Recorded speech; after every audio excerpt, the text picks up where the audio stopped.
scale is when your unit economics improve the bigger you get.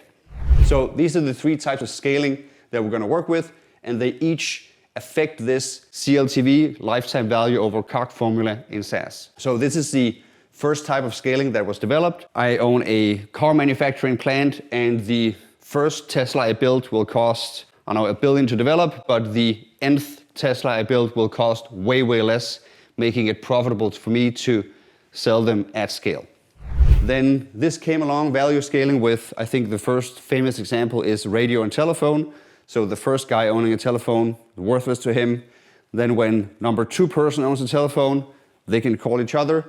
When everybody in the world has a telephone, it becomes almost impossible not to have one, because now the value has increased with the number of customers that we have. Distribution scaling is virality. So Facebook had distribution scaling.